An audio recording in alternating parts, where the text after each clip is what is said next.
Partnerships are vital to our global outreach, enabling us to take the love and hope of Jesus Christ to those who need it most. Our Boots on the Ground Partnership Program physically ministers to those in desperate situations all over the world. The Israel Partnership furthers Kim's legacy of outreach to Israel and Jewish people worldwide. We invite you to become a partner today. Join us today and be part of a community that inspires hope, brings restoration to life, and often healing from the past.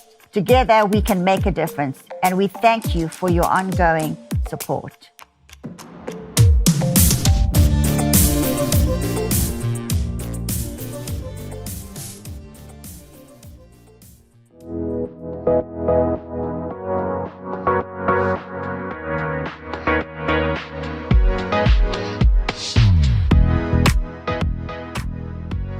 Welcome to Real Life, Real Faith, where we are talking about today miracles, signs, and wonders, and do they still exist? I'm here with Pastor Fa and Christy, and we are going to jump into this topic head on. So I always start with the word. It's going to rope into my first point, which is God never changes. So the straight up answer to do they still exist? It's a whopping yes, because we serve a never changing God. He's the same yesterday, today, and forever, which is my scripture in Hebrews 13:8.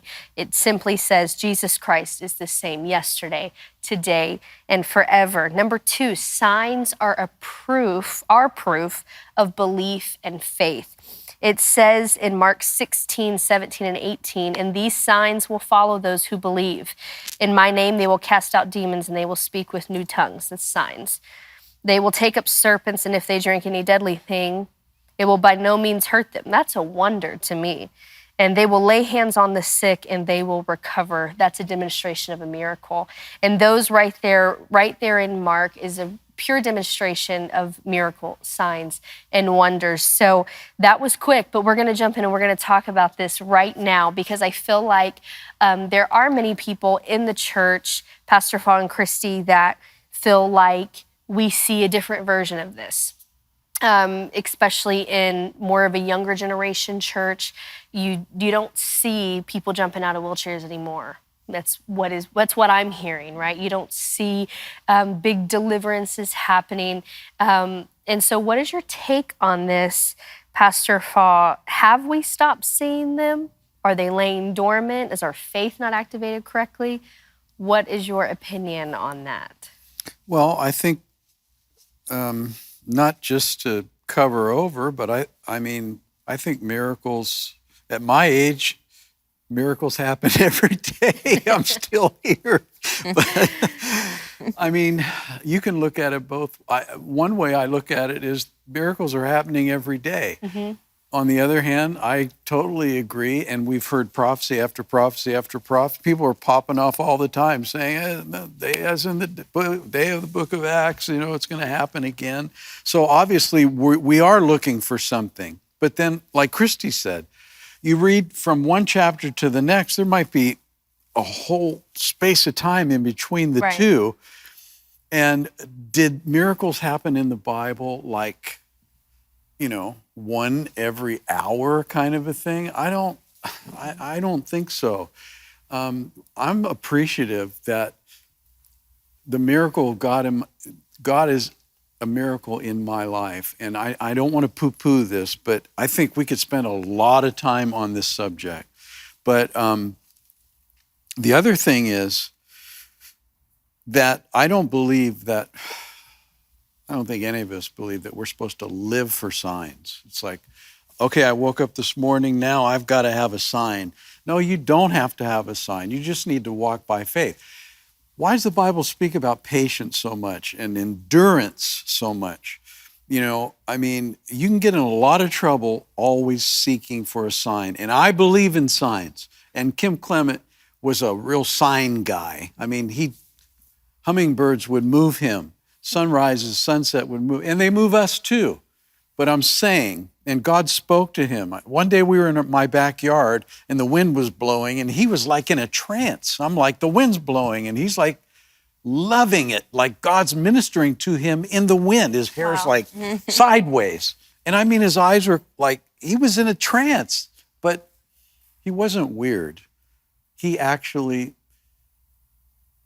and we all can perceive God in so many different ways, but we can't live for a sign. But Bree, I definitely want to see the increase of signs, wonders, and miracles because we have a passion for people, and people are so sick and they're so in need, but God is the one who gives them too. So I just feel like we could talk about this a lot longer. Yeah. I feel like I haven't given it too much justice, but anyway. No, I agree, because that's why I'm posing the question, because I feel like it is such a deep subject, because we have, I grew up big faith movement, so I grew up seeing blind eyes open, deaf ears open. I grew up seeing that, and I want my children to be able to see God move like that. Mm-hmm. And we're not in a shortage of deaf ears. We're not in a shortage of blind eyes. I just am curious, do we have an expectation to believe that God can still work like that? I see young people, although these videos of this beautiful worship around the world and auditoriums full, people are getting saved. And I'm speaking especially with young people. They're passionate. They're just crying out to God, your generation and generations now after you. To me, those are miracles, you know. I don't want to say it's not happening, but at the same time, I'm not satisfied either. But I'm a little frustrated with it. No, I'm right there with you. Christy?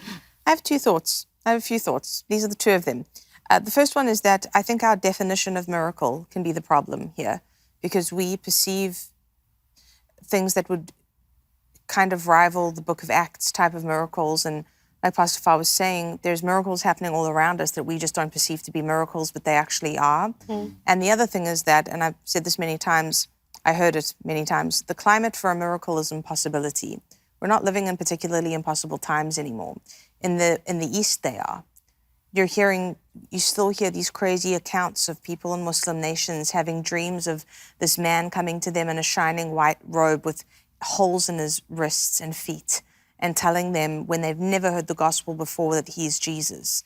And there's records of these kinds of things happening. People where they don't have enough food, suddenly there being enough food. When we're living in a time and place where there's so much excess, where is the need for a miracle? Even with some of them, and this might be controversial, but even some of the movements in modern medicine, you can have cornea transplants now. Is there really that desperate a need for blind eyes to be opened when there's surgeons that are capable of doing that kind of thing? And I'm not diminishing either. I'm saying God has empowered medicine to get to where it is because people have grown and knowledge has increased, and humans are able to do more in some ways than ever before. But the other side of it is, when the Israelites were in the desert, there was no other choice. There was no store to go to. It was, we need water or we're going to die. It wasn't the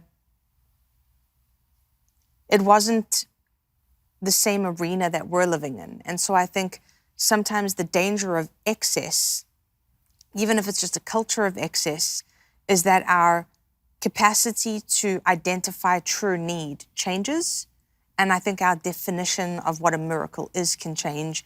And so we can miss so much of what God's doing because we're looking for it to be something else when he is actually moving all around us. I don't know if that was too jumbled. No, those were the thoughts good. I had. And we can't, I talked about signs, seeking signs, but, seeking miracles is wrong as well. We want miracles, but we can't seek miracles, And then on the other hand, I've heard, evangelists say, I just have more miracles because I pray for more people.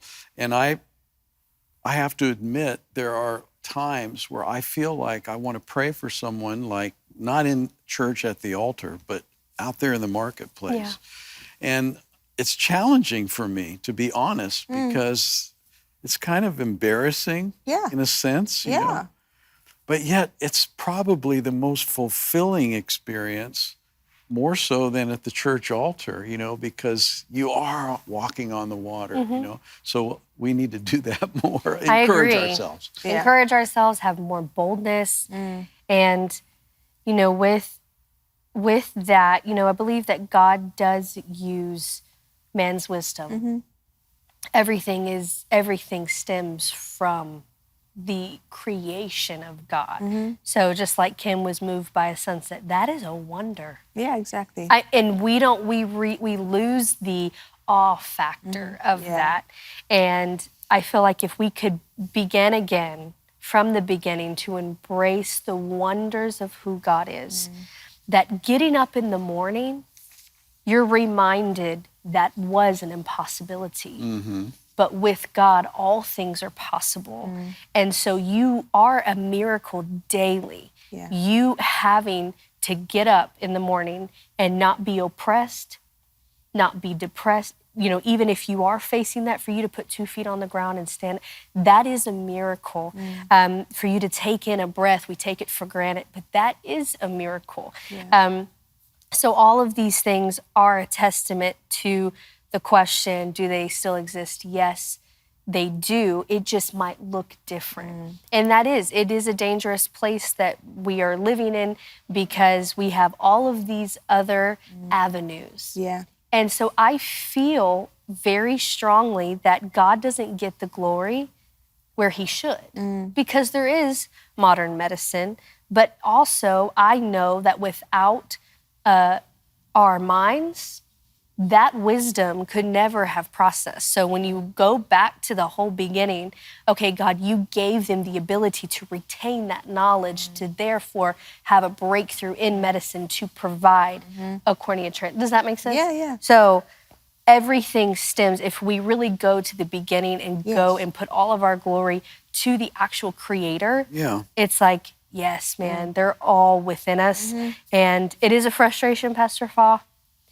It is all of these things working together. This is something that Pastor Fa said could take a long time to really jump into, but we just wanted to scratch the surface and remind you that miracle signs and wonders, they do still exist, and they are available for you. Align your faith. Ask anything in his name, and it'll be added unto you. Seek first the kingdom of heaven, and all these things shall be added to you. He is the God of the possible. Nothing is too big for God. Nothing. This is all word that is never changing.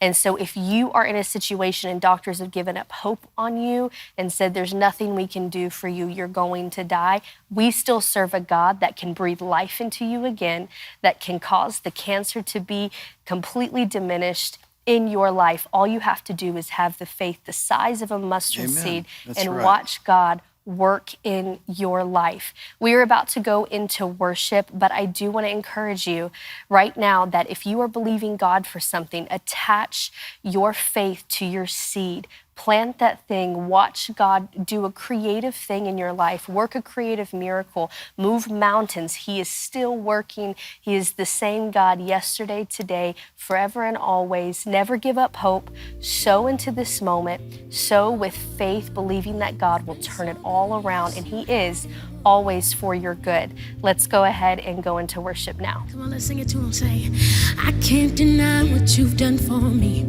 Loosed all my shackles and set me free.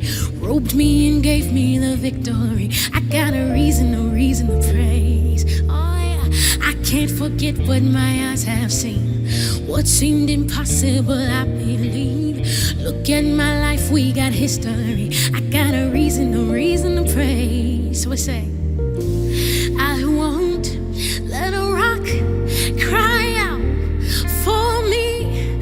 I won't let a rock cry out for me. No, no.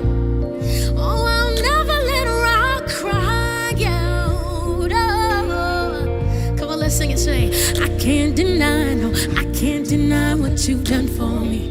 Loosed all my shackles and set me free.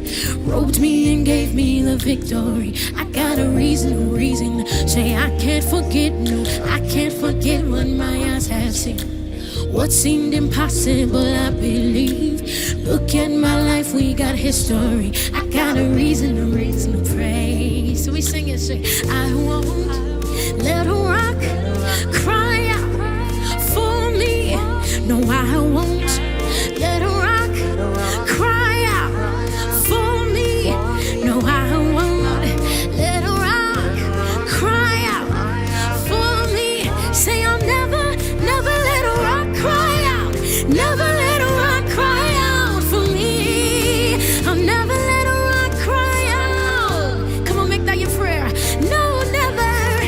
I'll never let a rock cry out for me. When I think of your mercy, oh, I'll never let a rock cry out. Oh, in my place. No, never. I'll never let a rock cry out for me. Oh, we decided to say, I will not be silent. I'm gonna keep on singing. We will not keep quiet. We're gonna keep on praising. Oh, I will not be silent. That's it. Yeah. See, we will not keep quiet. We're gonna. That's it. Sing, I will not be silent. I'm gonna keep on singing. Yeah. We will not keep quiet. We're gonna keep on praising for all you've done. I will not be silent. I'm gonna keep on singing. Yeah. We will not keep quiet. We're gonna keep on singing. I will not be silent. I'm gonna keep on singing to you, Lord. We will not keep quiet. We're gonna keep on praising your worthy. Yeah. I will not be silent. I'm gonna keep on singing. We will not keep quiet. We're gonna keep on praising. So we say, I won't let a rock cry out for me. That's it. I won't let a rock cry out for me. No, I won't let a rock cry out for me. Say that. I won't let a rock cry out for me. I will not be silent. I'm gonna keep on singing. Yeah. And we will not keep quiet. We're gonna keep on. We're gonna lift our voice. I will not keep silent. I'm gonna keep on singing. Yeah. We will not keep quiet. We're gonna keep on. We're gonna keep on praising. You say, we're gonna keep on praising. That's it. We're gonna keep on praising. Say, we're gonna keep on praising. Yeah. We're gonna keep on praising you, Lord. We're gonna keep on through the midst of the storm, through the rain. We're gonna keep on. Come on, make that prayer in your heart. Singing, we're gonna keep on praising. Yeah. We're gonna keep on praising. 'Cause you're worthy. We're gonna keep on praising. Yeah. We're gonna keep on praising. We're gonna keep on praising you, Jesus. Oh, we're gonna keep on praising. Singing, I won't let a rock cry out for me. I won't let a rock cry out for me. That's it. I won't let a rock cry out for me. Oh, I'll never, never let a rock cry out. Never let a rock cry out for me. You asked and we listened. We've taken your suggestions and we've made our already amazing Percale bed sheets even better. As a thank you, we're bringing these to you for as low as $24.98 with your promo code. And our new line of Percale bed sheets include everything you loved about our original sheets. Lightweight, durable, breathable, and they sleep cool and crisp. But now, because of you, they're made with 100% long staple cotton and the highest thread count to date. These sheets are softer and more durable than ever before. Plus, they come in all these new colors and styles. And you'll be getting 5-star luxury sheets delivered directly to your front door for as low as $24.98. Not only that, they come with our 10-year warranty and the 60-day money-back guarantee. So go to mypillow.com or call the number on your screen now. Use your promo code to save 50% or more. That's as low as $24.98. This introductory offer won't last long, so please order now. We here at the House of Destiny are partnering with you to let our viewers, of course, know about your company. It's Beverly Hills Precious Metal. Andrew, explain how that works. So I'll walk you through it right now. So if you go to bh-pm.com, right there on the homepage, you'll see a form that you could fill out. And that form is very important in letting us know how we can help you. So you just put in your first name, last name, email address, phone number. There's a section that says, how did you hear about us? And in there, put Kim Clement. And then there's a portion where you could write a couple of notes down on the bottom. Usually within about 24 to 48 hours, we'll contact you by phone call, and then we'll go over everything with you. This isn't a high pressure deal. We always recommend that if you feel uncomfortable, take a step back, pray about it. You will gain the answers that you need by doing that, and come back to us when you're comfortable.